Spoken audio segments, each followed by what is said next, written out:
बिस्मिल्लाहिर्रहमानिर्रहीम। अस्सलाम वालेकुम नाज़रीन, आप यूट्यूब चैनल देख रहे हैं। मैं इमरान खान हूँ। सबसे पहले पाकिस्तान तहरीक इंसाफ ने एक एतराफ़ किया है। इमरान खान साहब माजी में ये बात करते रहे।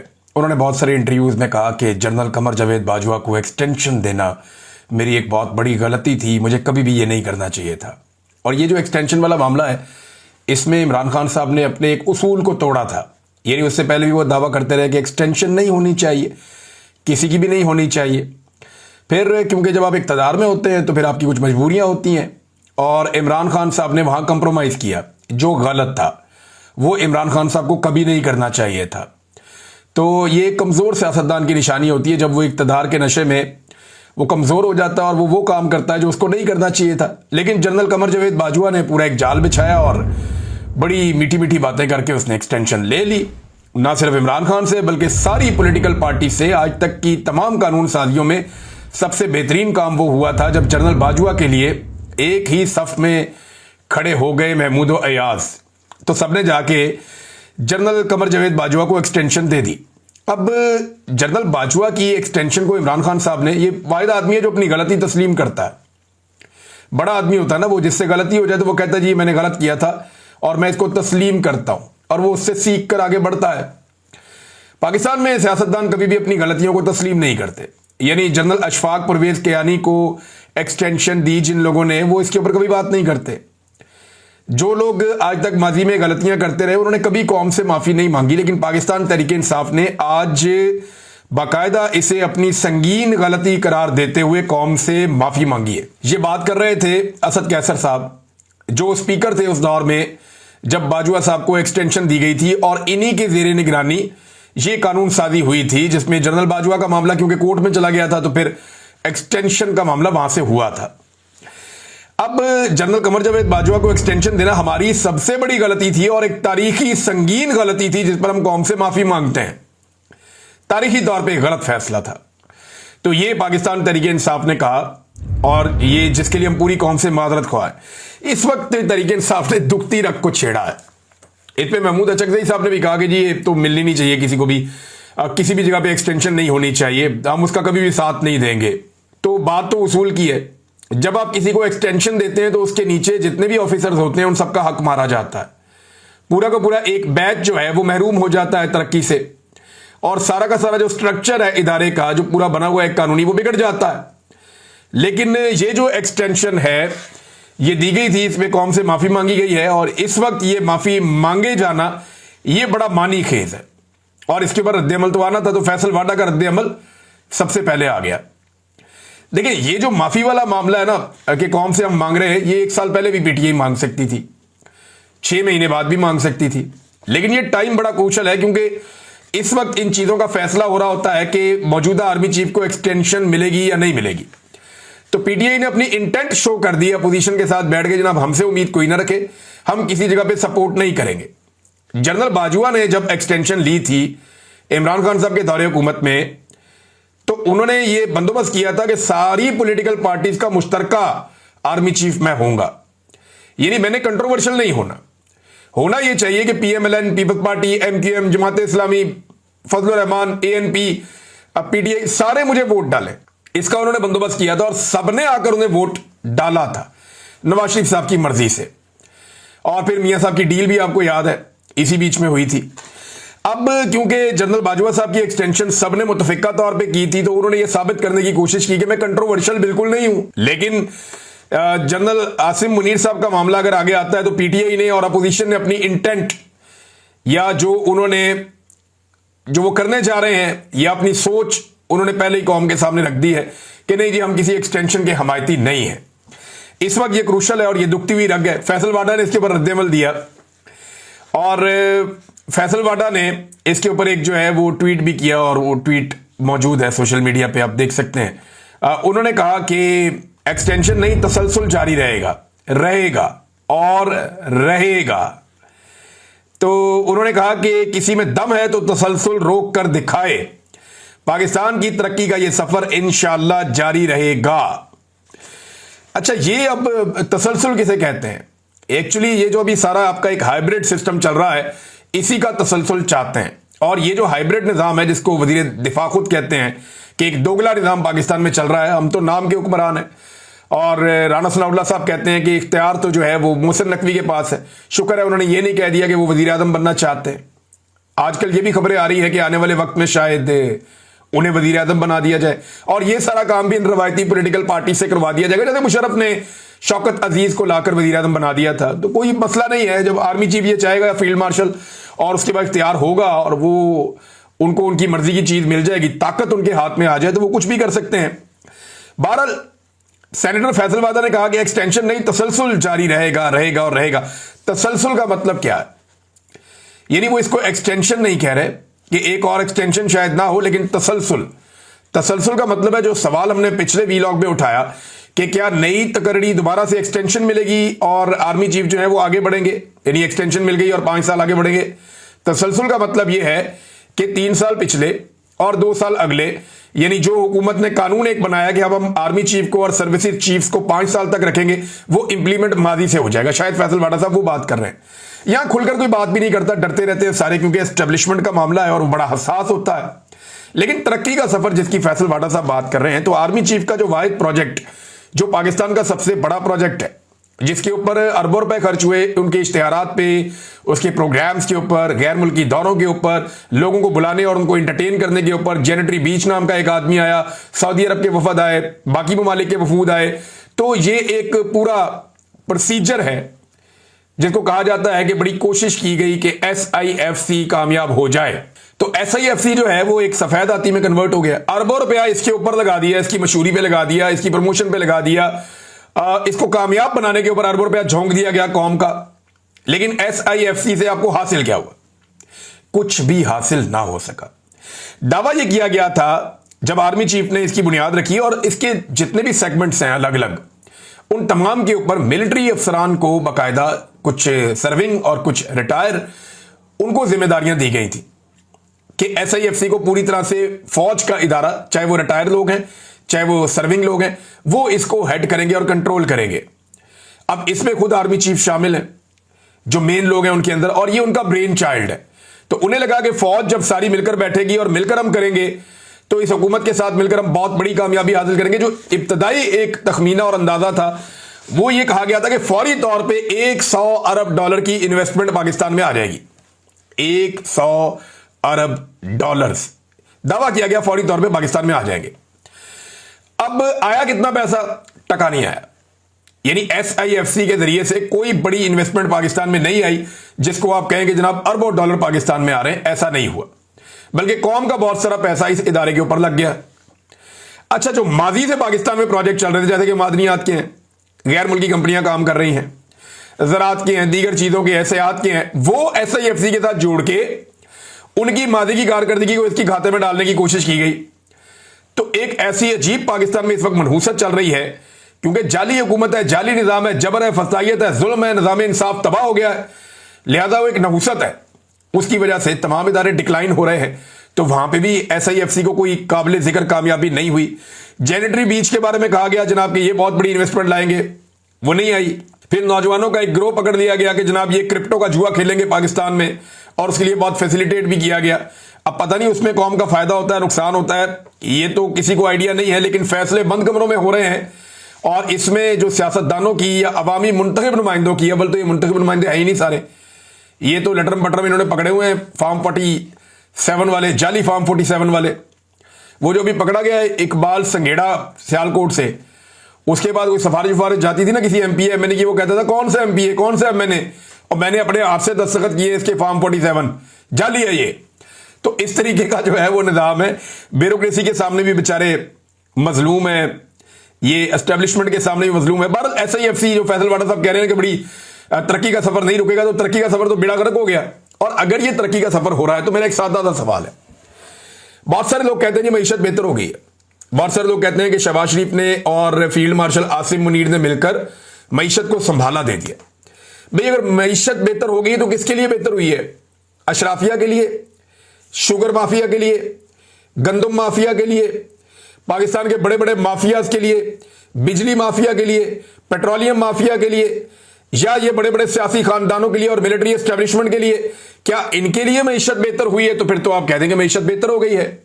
यानी चंद हजार अशराफिया के जो लोग हैं उनके लिए अगर मईशत बेहतर हुई है तो फिर तो ठीक है, मईशत बेहतर हुई है। लेकिन अगर मईशत बेहतर हुई है तो 45% पाकिस्तानी, जो एक मुस्तनद रिपोर्ट्स हैं उनके मुताबिक लगभग आधे पाकिस्तानी गुर्बत की लकीर से नीचे कैसे चले गए। यानी आप ये दावा करते हैं ना कि मईशत बेहतर हो गई है, तो अगर बेहतर हो गई है तो फिर लोगों को गुर्बत की लकीर से ऊपर आना चाहिए। लेकिन यहां उल्टा काम हो रहा है, बजाय लोग गुर्बत की लकीर से ऊपर आए, लोग लगातार गुर्बत की लकीर से नीचे चले जा रहे हैं और जाते ही चले जा रहे हैं। और अशराफिया पाकिस्तान से बाहर अपना बंदोबस्त कर रही है। एक तो ख्वाजा आसिफ ने बताया ना कि पुर्तगाल, ये सभी जानते हैं, और इसी की उम्मत में बैठा हुआ एक वजीर है जिसने पुर्तगाल के अंदर बाकायदा प्लॉटिंग करके बेची है, और वहां पे साथ में वो जो रेजिडेंट्स है वो ऑफर करते थे कि आप प्लॉट ले लें, वहां पे रेजिडेंट्स आपको साथ मिल जाएगी। बेशुमार लोग पुर्तगाल के अंदर प्रॉपर्टियां ली उन्होंने अपने खानदानों के नाम पे, फ्रंट मैनों के नाम पे। ज्यादातर लोग जो है वो अपनी बेगमात को वहां पे बनाते हैं वहां का नेशनल, और उनकी बुनियाद के ऊपर उन पे डिपेंडेंसी का वीजा लेकर वहां चले जाते हैं और वहां पे फिर वो रहते हैं, उनको रेजिडेंशियल स्टेटस मिल जाता है। तो ब्यूरोक्रेट्स की एक बहुत बड़ी तादाद ने, पुर्तगाल हो गया, सेनेगाल हो गया, अमेरिका हो गया, इवन यूएई के बहुत सारे इलाके हैं वहां पे इन्वेस्टमेंट की हुई है। यूएई में ये मिडिल ईस्ट के इलाके हैं जिनमें यूएई भी शामिल है। सऊदी अरब के अंदर मुझे पाकिस्तानी मिले, उन्होंने कहा जी इतनी बड़ी तादाद में पाकिस्तानी यहाँ पैसा लेकर आ रहे हैं कि आप सोच नहीं सकते। क्या मतलब? उन्होंने कोई पाकिस्तानी हमसे रब्ता करता है, हम यहाँ गाड़ियां डाल देते हैं, कोई कहता है जी हम होटल बना लेते हैं, कोई कहता है जी हम इस कारोबार में आ जाते हैं, कोई कहता है जी हम कोई रेस्टोरेंट बना लेते हैं। तो पाकिस्तानी बहुत ज्यादा पैसा लेकर सऊदी अरब में आकर कारोबार करना चाह रहे हैं। यही हाल जो है वो यूएई में है और बाकी मुल्कों में भी है। तो पाकिस्तान से तो पैसा बाहर जा रहा है, पाकिस्तान में तो आ नहीं रहा, और पाकिस्तानी लगातार गुर्बत की लकीर से नीचे जा रहे हैं। अब जनाब ये जो ब्यूरोक्रेसी है या एस्टेब्लिशमेंट के जितने भी चहीते हैं, ये अपने पैसे अपने फ्रंट मैनों के जरिए और फैमिलीज के जरिए बैरून मुल्क मुंतकिल कर रहे हैं। ज्यादातर अपनी बेगमात की नेशनलिटी हासिल करने के प्रोसेस में है, ताकि वक्त आते ही वो पाकिस्तान से निकल जाएं। इनका पाकिस्तान में कोई स्टेक नहीं है नादरीन, इन्होंने अल्टीमेटली पाकिस्तान से भाग जाना, और हर चीज के अंदर करप्शन निकलती है। एक मजहबी फरीजा है हज, उसमें तो करप्शन नहीं हो सकती ना। लेकिन आप ये देखें कि खबर छपती है कि हज इंतजामात 2024, ये 2024 की बात कर रहा हूं, 2025 की बात नहीं कर रहा। 2025 का स्कैंडल उससे भी बड़ा है, नालायकी और नकम्मापन उससे भी बड़ा है। 70,000 हाजियों को पीछे छोड़ के चले गए, वो जा ही नहीं पाए। उन्होंने पैसे दे दिए थे सरकार को, 70,000 हाजियों ने पैसा जमा करवा दिया था, वो हज पे ही नहीं जा पाए, उनका हज ही नहीं हुआ। अंदाजा करें आप कितना बड़ा जुल्म इन्होंने किया। 2024 वाले स्कैंडल में बता रहे हैं जनाब के बहुत सारी बेजाब्तियां हुई हैं खजाने को। अच्छा, जब एस्टेब्लिशमेंट की पसंदीदा हुकूमत हो ना तो बेजाब्ती कहते हैं, बेकायदगी कहते हैं। लेकिन अगर एस्टेब्लिशमेंट को हुकूमत से कोई सरोकार ना हो या एस्टेब्लिशमेंट हुकूमत की बैक पे ना खड़ी हो तो करप्शन कहते हैं उस पैसे को। यानी अगर इमरान खान के दौर में हो तो कहते हैं ये करप्शन हो गई, और अगर नून लीग के दौर में हो तो आप कहेंगे कि बेकायदगी और बेजाब्तगी हो गई है। ये फर्क है, जरा इसको याद रखिएगा। अच्छा जी, वो कह रही थी खजाने को 40 अरब रुपए का चूना लग गया, नुकसान हो गया है, और ये जनाब हज के इंतजामात में हुआ है। अब अंदाजा करें आपके हाजियों को भी लूटते हैं ये, सरकार को भी लूटते हैं ये, और मजहबी मामला जो है उसके अंदर भी कोई माफी ये लोग नहीं देते। नाज़रीन, फैसल वाडा साहब ने एक इंकशाफ किया और मियां जावेद लतीफ साहब बेचारे बैठ के सुन रहे थे, मुझे बड़ा तरस आ रहा था उन पे। नवाज शरीफ के जो बहुत वफादार लोग हैं उनमें एक मियां जावेद लतीफ हैं, उनकी इस बात की मैं तारीफ करता हूं कि उन्होंने वफादारी की इंतहा की है। यानी उन्हें ऐसा नहीं, अगर वो भी चापलूसी करते और एक खास रास्ते पे चलते तो वो एमएनए भी होते और उन्हें जो है वो मिनिस्टर भी बना दिया जाता, नवाज शरीफ साहब उनकी सिफारिश भी कर देते। लेकिन जावेद लतीफ साहब ने नवाज शरीफ साहब की ज्यादा गेम उठाने के चक्कर में अपनी सियासत भी खराब की, और अब उनके सामने बैठकर फैसल वाडा साहब जो बातें कर रहे थे, मुझे तरस आ रहा था जावेद लतीफ पे कि वो जवाब भी नहीं दे पा रहे, बल्कि कह रहे मेरा छोटा भाई है, कोई बात नहीं।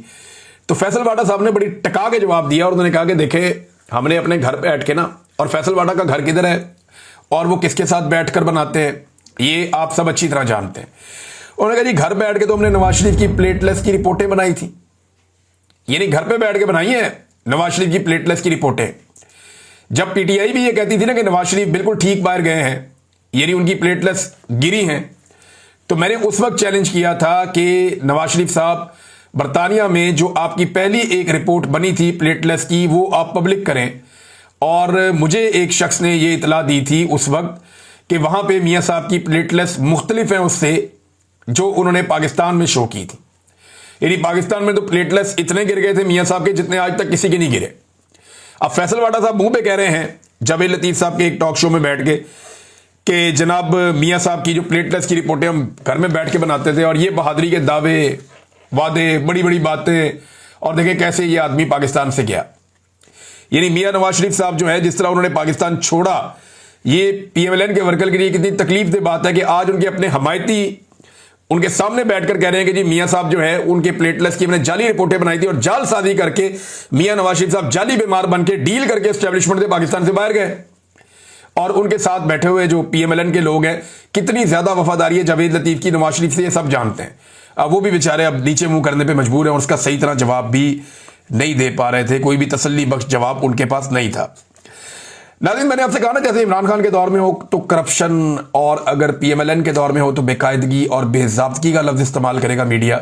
इसी तरह इमरान खान के दौर था उस्मान बुज़दार ने, पंजाब में उस्मान बुज़दार का दौर था। पंजाब में कोई गेम पड़ी थी और एक होटल को शराब का लाइसेंस मिल गया था, और जब उसको लाइसेंस मिला था तो रोला पड़ गया था। बहुत सारे हमारे जो दीन के ठेकेदार हैं मजहब के, वो भी आ गए थे मैदान में। बहुत सारे लोगों ने बड़ी तनकीद की थी, बड़ा रोला पड़ गया था हर तरफ।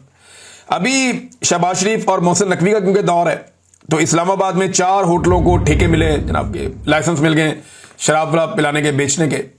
तो उसके ऊपर कोई रोला नहीं डाल रहा, ना मजहब के ठेकेदार जागे ना कोई और जाग रहा है। तो मैं आपको बता रहा हूं कि जब एस्टेब्लिशमेंट किसी के साथ खड़ी हो ना, तो उसके गुनाह भी माफ करती है वो, और वो करवाती है। ये मौलवी मिलिट्री अलायंस जो है ये बहुत पुराना है। मौलवी तभी जागता है और तभी चिल्लाता है जब मिलिट्री उसको कहती है कि आप ये करें, अदरवाइज मौलवी नॉर्मली चुप रहता है। आपके सामने एक ऐसे आदमी की मिसाल है जो माजी में बड़ा एंटी एस्टेब्लिशमेंट बना फिरता था, बड़ा उछल उछल के पुड़क पुड़क के बातें करता था। अब आप उस आदमी को देखें तो वो ऐसा लगता है कि एक एस्टेब्लिशमेंट के टाउट और चमचे से ज्यादा कुछ नहीं है। उसका सारा का सारा इनकलाब बह गया, फारग हो गया, उसके पल्ले ही कुछ नहीं बचा बेचारे के। तो नाजरीन, एक और जो प्रॉब्लम है हुकूमत के लिए सबसे बड़ी, वो सोशल मीडिया है, क्योंकि वहीं पे ऐसे लोग एक्सपोज हो जाते हैं। मकामी और रवायती मीडिया को तो आप काबू कर लेते हैं, लेकिन सोशल मीडिया आपके काबू नहीं आता। अब इसमें एक सरफराज बुगटी साहब हैं, एक सूबे के वजीर आला हैं, वो कहते हैं सोशल मीडिया के चैप्टर को क्लोज करना होगा, यानी सोशल मीडिया को बंद ही कर देना होगा। तो सरफराज बुगटी साहब, आप एक सूबे के वजीर आला हैं, आप अपनी फैमिली को और बच्चों को तो वहां रख नहीं सकते, उनको महफूज मुकामात पे आपने मुंतकिल किया है, आप सोशल मीडिया बंद कर देंगे। देखें, मार्शाल्लाह का ये कोई अगला मरहला होगा जब आप सोशल मीडिया पूरी तरह से बंद कर देंगे। वैसे तो बलूचिस्तान में बार बार इंटरनेट मोबाइल बंद हो जाना ये आम सी बात है, ये वहां होता रहता है, लेकिन पूरे मुल्क में अगर आप ये सोशल मीडिया को बंद कर देंगे तो एक घुटन पैदा होगी, और एक दिन जब ये घुटन खत्म होगी ना, तो फिर आप में से कोई भी दिखाई नहीं देगा, आपको और आपके मालिकों को बदतरीन शिकस्त हो जाएगी। मुफ्ती साहब भी साथ है जनाब, वो पहले चांद देखा करते थे, अब वो सोशल मीडिया देखते हैं। उन्होंने भी सोशल मीडिया के ऊपर उंगलियां उठा दी और उन्होंने कहा जी बड़ा तबाहकुन हथियार है इमरान खान का ये, और ये किसी को भी तबाह बर्बाद कर देता है, चाहे पीटीआई के अंदर का बंदा हो। तो मुफ्ती साहब को भी मैदान में उतारा गया है। अब अगर मामला चांद देखने वालों तक आ गया है तो फिर आप सुलह कर लें या माफी मांग लें कौम के साथ, और कौम के सामने सरेंडर कर लें, ये ज्यादा बेहतर होगा, क्योंकि कौम तो अपना फैसला कर चुकी है। उधर सुराबकोट में पीपल्स पार्टी का एक जलसा हो रहा था, इन्होंने बंदे शंदे इकट्ठे कर दिए जब बहुत सारे, और जलसे का पूरा बंदोबस्त हो गया, स्क्रीन लगा दी गई, स्टेज लग गया, सज गया, लोग आ गए, तो वहां मौजूद तमाम नौजवानों ने इमरान खान के और पीटीआई के नारे लगाना शुरू कर दिए। उसके बाद वो जो बेचारे पीपल्स पार्टी के मुकामी रहनुमा ने जलसा करवाया था, वो अपने साथ गाटों शाटों को लेकर तो लोगों को डंडे मार रहा था कि ये तुम लोग क्या कर रहे हो, हम तुम्हें किसी और काम के लिए लाए, तुम यहां नारे लगा रहे हो। तो अगर अवाम अपनी आई पे आ जाए तो फिर इस तरह के मनाजिर आपको देखने के लिए पूरे पाकिस्तान में मिलेंगे। हत्ता कि जहां पे नून लीग का पिछले दिनों जलसा हो रहा था तो लोग कह रहे थे कि हम तमाशा देखने आए हैं इनका। तो सहाफी ने पूछा भी तमाशा क्यों देखने आए हैं? उन्होंने कहा जी हम देखने आए हैं इनका तमाशा के क्या हो रहा है। उन्होंने कहा तो आप किसके साथ हैं? उन्होंने कहा जी हम तो इमरान खान के साथ हैं, हम तो कैदी नंबर 804 के साथ हैं, हम उसके साथ खड़े थे, उससे ज्यादा खड़े रहेंगे, ये इससे हमारा कोई ताल्लुक नहीं है, हम तो सिर्फ इनका तमाशा देखने आए हैं, क्योंकि नॉर्मली हम म्यूजिकल शो ही रह गए हैं और तो कुछ बचा ही नहीं है। नादरीन, महमूद चकदई साहब ने बताया कि नवाज शरीफ साहब से जब वो जेल में मिलने गए थे, जब नवाज शरीफ साहब जेल में थे, मरियम भी जेल में थी, तो वो कहते हैं जी पूरे पूरे जुलूस जाते थे, वहां पे ऐसे जलसे वाला माहौल होता था, 30-30 लोग आते थे, मियां साहब को मिलते थे, खुल खुलाकर मिलते थे, ये हवलदार स्पीकर भी वहां पे शामिल होता था, लेकिन तब तो कोई नहीं रोकता था इमरान खान के दौर में। लेकिन आज जो भी किया जा रहा है, एक सहाफी को भी इमरान खान से मिलने नहीं दिया जाता, किसी भी पॉलिटिकल लीडर को इमरान खान से मुलाकात की इजाजत नहीं दी जाती, क्योंकि ये बात पाकिस्तान की एस्टेब्लिशमेंट को समझ आ गई है कि जो आदमी भी इमरान खान से जेल में जाकर मिलता है वो बाहर आकर एटम बम बन जाता है और वो फिर वो करता है कि जिसकी उससे तवक्को नॉर्मल हालात में नहीं की जा सकती। तो इमरान खान में एक ऐसी एनर्जी है, जो लोग उनको जाके जेल में मिलते हैं वो बाहर आकर बड़े सख्त बयानात भी देते हैं और वो उनका डर खौफ भी कम हो जाता है और उन्हें भी ऐसा लगता है कि अगर जेल में डाल दिया जाए तो इससे कोई फर्क नहीं पड़ता। लिहाजा ये जो है वो इमरान खान साहब से इसीलिए मुलाकातें रोकी गई हैं। लेकिन नवाज शरीफ साहब की मौजें लगी हुई थी जेल में। आज इसकी गवाही जो है वो महमूद खान अचकज़ई जब नवाज शरीफ के साथ थे उन्होंने भी इस बात की गवाही दी है। 3 साल पहले तक जब चीनी 80 रुपए किलो थी, जो मातम कर रहे थे, आज जो हुक्मरान है ये मातम कर रहे थे कि 80 रुपए किलो चीनी हो गई, तबाह हो गए, बर्बाद हो गए, लुट गए, अवाम मर गई, ये शुगर माफिया है। और वो सारे इनके साथ मिल गए। बाद में सारा शुगर माफिया इन्होंने ले लिया और अब रावलपिंडी में तस्वीरें लगी हुई है मरियम नवाज की और साथ लिखा हुआ है चीनी 173 रुपए किलो एहसान चढ़ा के। यानी 173 रुपए किलो चीनी मरियम नवाज की फोटो के साथ बिक रही है, ये सस्ती है। और 80 रुपए किलो चीनी आज से 3 साल पहले बिक रही थी, वो महंगी थी। अभी ये तो सस्ती करने के लिए आए थे, इन्होंने तो और महंगी कर दी है, बेड़ा गर्क कर दिया पकड़ के आम आदमी का। तो फोटो भी वहां अपनी चिपका रहे हैं और 173 रुपए की भी अवेलेबल नहीं है। शौक इनके पता कैसे हैं? इमरान खान साहब के नाम पे लोग अपने ब्रांड लॉन्च करते हैं। कई जगहों पे लोगों ने होटल बनाया हुआ है। अजरबैजान में एक शख्स ने बनाया हुआ है, ज़हूर डोगर गालिबन उनका नाम है, उन्होंने बनाया हुआ है एक होटल, उसका नाम है मुर्शद होटल। इसी तरह एक शख्स ने यहाँ यूरोप में बनाया हुआ है, कहीं पे, कईयों ने कई और मुल्कों में बनाए हुए हैं। लोग होटल बनाते हैं, उनके नाम पे एक चप्पल भी बनती है, उनके नाम के ऊपर ब्रांड, वो लोग कपड़े बनाते हैं, उनकी तस्वीरों के साथ लोग कपड़े बनाते हैं, चादरें बनाते हैं, गारमेंट्स बनती है, परफ्यूम लोगों ने लॉन्च किए इमरान खान के नाम और नंबर के साथ, बेशुमार काम हुआ, लोगों ने बहुत पैसा भी बनाया। ब्रांड है ना इमरान खान। अब इनको फिक्र पड़ी, इनको हर चीज में नकल करने की आदत है, इन्होंने पकड़ के एक ब्रांड अपना भी लॉन्च करवा दिया। इससे पहले मुझे याद है अच्छी तरह, लाहौर में नवाज शरीफ के तस्वीर वाली एक टी शर्ट की इन्होंने कहा था जी हम रोनुमाई करेंगे और उसकी फिर बोली होगी, तो वो आखिरी वक्त में बोली कैंसिल हो गई क्योंकि नवाज शरीफ की शर्ट खरीदने वाला था ही कोई नहीं। ये नादरीन हालात है और ये है सूरत हाल। मैं हैरान होता हूं, आप शर्ट के ऊपर सिर्फ 804 लिख के बेचें तो आपकी कैसे बिकती है, और नवाज शरीफ का मुंह भी चिपका के बेचें तो वो मुफ्त भी नहीं लेता। ये हालात। अब तक के लिए इतनी, अपना ख्याल रखिएगा, अपने चैनल का भी। अल्लाह हाफ़िज़।